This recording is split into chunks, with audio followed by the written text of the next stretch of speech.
Let A be a 3 by 3 real symmetric matrix such that A raised to the power 6 equal to identity, then A square equal to identity. क्या ये possible है? अगर है तो आपको true और false में बताना है इसका आंसर, मतलब तो इसको कैसे आप प्रोसीड करेंगे? तो यहाँ पर इसको प्रोसीड करेंगे, देखिए हम। तो सबसे पहले ये जो हमारा क्वेश्चन है, तो इस क्वेश्चन को पहले समझ लेते हैं। यहाँ पर जो गिवन है वो रियल सिमेट्रिक मैट्रिक्स है, और रियल सिमेट्रिक मैट्रिक्स की हम ये प्रॉपर्टी जानते हैं कि रियल सिमेट्रिक मैट्रिक्स जो होता है वो डायगोनलाइजेबल होता है। तो ये एक डायगोनलाइजेबल मैट्रिक्स होगा। अगर ये डायगोनलाइजेबल होगा तो यहाँ से इसके जो मिनिमल पॉलिनोमियल में जो इसके फैक्टर्स आएंगे तो वो लीनियर होंगे और साथ ही साथ नॉन रिपीटिंग होंगे। तो अभी तक हमें जो पता चला है, ये पता चला कि ए 3/3 ऑर्डर है, ये सिमेट्रिक है और रियल है। साथ ही साथ पता चला है कि ये डायगोनलाइजेबल है, और ये भी पता चला है कि डायगोनलाइजेबल है। तो इसका जो मिनिमल पॉलिनोमियल है वो लीनियर फैक्टर होंगे, लीनियर फैक्टर और नॉन रिपीटिंग या नॉन अक्रिंग, ये होगा नॉन रिपीटिंग या नॉन अक्रिंग, दो टर्म्स हम यूज करते हैं। तो अभी तक हमें सिर्फ इतनी इंफॉर्मेशन इसके बारे में पता चली है जो एज ए गिवन इंफॉर्मेशन है, इनडायरेक्ट। साथ ही साथ हमें ये पता है कि a raise to the power 6 equal to identity. तो यहां से अगर मैं ये लिख दूं a raise to the power 6 minus identity equal to zero matrix, ये जीरो है, zero matrix of correct size, zero matrix of correct size. तो यहां से मुझे क्या पता चलता है, x raise to the power 6 minus 1 equal to 0, ये इसका एक एनिलेटिंग पॉलिनोमियल होगा, एनिलेटिंग पॉलिनोमियल होगा, क्योंकि ये इसको सेटिस्फाई कर रहा है, ये इसको ए अगर इसको सेटिस्फाई कर रहा है तो ये इसका एनिलेटिंग पॉलिनोमियल होगा। तो यहाँ पर क्योंकि ये 3/3 का है, तो इसका जो कैर पॉलिनोमियल होगा उसके जो डिग्री होगी वो 3 होगी, उसकी डिग्री 3 होगी। और इसके जो आइगन वैल्यूज है, क्योंकि रियल सिमेट्रिक है तो इसके आइगन वैल्यूज भी रियल होंगी। तो अब हमें सिर्फ ये पता करना है कि इसका कैर पॉलिनोमियल क्या है, क्योंकि कैर पॉलिनोमियल पता चल जाएगा या मिनिमल पॉलिनोमियल के बारे में अगर हमें पता चल जाएगा तो हम इसको आसानी से इसके बारे में कुछ बता पाएंगे। तो यहाँ पर क्योंकि ये दे रखा है कैर पॉलिनोमियल जो होगा वो जनरेट तो इसी से होगा लेकिन इसकी डिग्री लेस होगी। तो यहाँ पर हम इसको फैक्टराइज करा लेते हैं। तो अगर मैं इसमें 1 पुट करता हूं तो ये रिजल्ट 0 हो जाएगा, यानी कि x इक्वल टू 1 पुट करने पर ये 0 हो रहा है, तो x माइनस 1 इसका फैक्टर होगा। तो x माइनस 1 से मैं इसको डिवाइड करा देता हूँ, 6 x raise to the power 6 minus 1, तो क्या आएगा x raise to the power 5। इसको ये कोसेंट में आएगा तो x raise to the power 6 minus x raise to the power 5 subtract कराएंगे तो ये 0 हो जाएगा, ये पॉजिटिव हो जाएगा, x raise to the power 5 minus 1। तो फिर मुझको जो कराना होगा x raise to the power 4 से कराना होगा, तो x raise to the power 5 minus x raise to the power 4, तो यहाँ से भी ये 0 हो जाएगा। नेक्स्ट जो आएगा x raise to the power 4 minus 1 आएगा। अब इसको कराऊंगा मैं तो x raise to the power 3 में लिखूंगा, तो यहाँ पर x raise to the power 4 minus x raise to the power 3, फिर से रिजल्ट जो होगा आगे जो आएगा टर्म वो x raise to the power 3 minus 1, तो यहाँ पर फिर आएगा x स्क्वेयर, तो फिर से जो आएगा आपका x raise to the power 3 minus x square, यहाँ से फिर से पॉजिटिव हो जाएगा।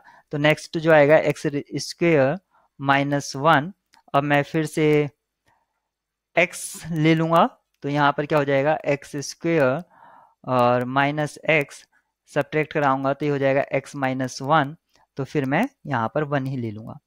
तो आपने देखा जो फैक्टर कराने के बाद जो मुझको मिलता है मैं यहाँ पर ऊपर लिख दे रहा हूँ, x माइनस 1 और x raise to the power 5 plus x raise to the power 4 plus x raise to the power 3 plus x square plus x plus 1, ये मुझको मिलता है। तो ये तो लीनियर हो गया। अब इसको फैक्टराइज कराएंगे तो देखते हैं ये किस पर आता है।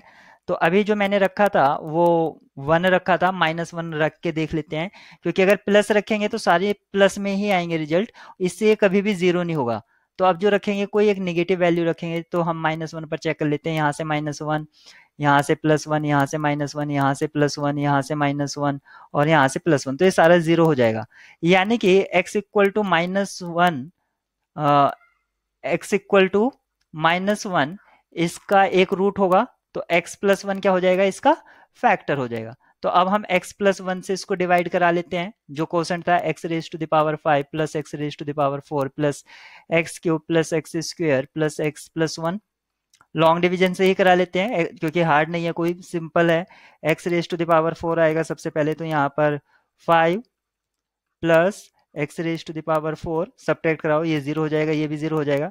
फिर x³ प्लस x² है, तो मैं x² से कराऊंगा, तो यहाँ पर x³ प्लस x² आएगा, दोनों टर्म्स कैंसिल हो जाएंगे। फिर x+1 है यहाँ पर, तो मैं इसको लूंगा x+1, तो फिर मैं 1 से कराऊंगा, तो ये हो जाएगा x+1, फिर से सब्ट्रैक्ट कराने पर 0। तो अभी जो था मुझे x⁻6 माइनस 1, उसको मैं कैसे लिख पा रहा हूँ, x-1 x+1, और ये जो क्वोशंट आया है मुझे x⁴ प्लस x² प्लस 1, मैं इसको अभी तक इस तरह से लिख पा रहा हूँ। अगर आप इसमें क्वेड्रेटिक फॉर्मूला अप्लाई करते हैं, इसके लिए क्वेड्रेटिक यानी कि x² को आप y लेट कर लीजिए, तो ये क्या हो जाएगा, y² प्लस y प्लस 1, और इसका अगर आप डिस्क्रिमिनेंट चेक करेंगे तो वो निगेटिव आएगा। जो d है, d का वैल्यू जो है वो आपका लेस देन आएगा 0, तो यहाँ पर इसका जो रूट है वो रियल नहीं होंगे, और हमें जो गिवन है कॉम्प्लेक्स रूट होंगे इसके, तो हमें गिवन है कि रियल सिमेट्रिक है, उसके रूट रियल होंगे, तो यानी कि सिर्फ ये आपके रूट्स होंगे, यानी कि जो मिनिमल पॉलिनोमियल होगा वो ये जरूर होगा। यानी कि अब हमें ये पता चल गया है, मिनिमल पॉलिनोमियल की हमें पॉसिबिलिटीज पता चल गई है। तो पॉसिबिलिटी क्या क्या होंगी, क्या तो x-1 होगा, या x+1 होगा, या दोनों ही होंगे, x-1 और x+1 दोनों फैक्टर आ जाएंगे।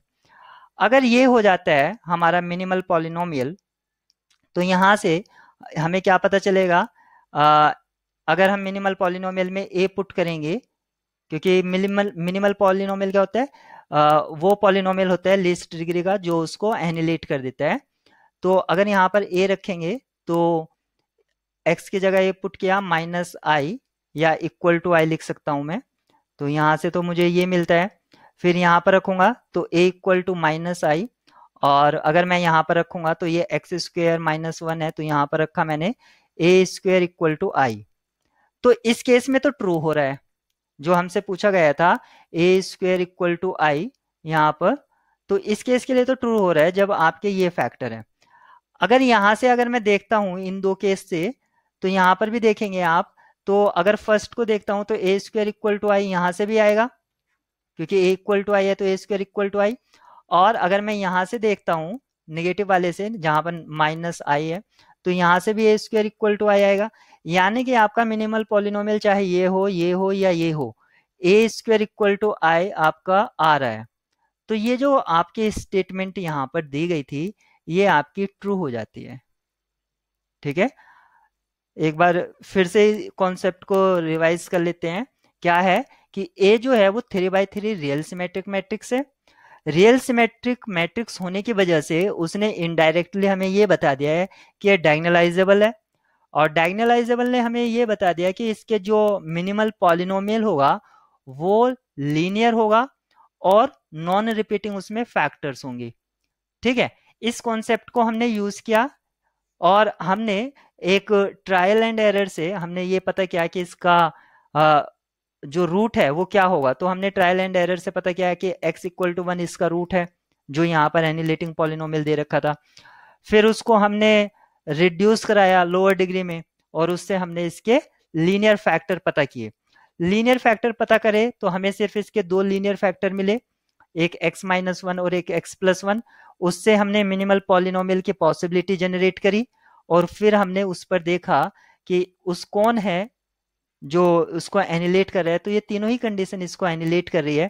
तो whatever the minimal polynomial but a² equal to i condition satisfy होगी, चाहे आपका मिनिमल पॉलिनोमियल कोई कुछ भी हो, चाहे 1 डिग्री का हो चाहे 2 डिग्री का हो।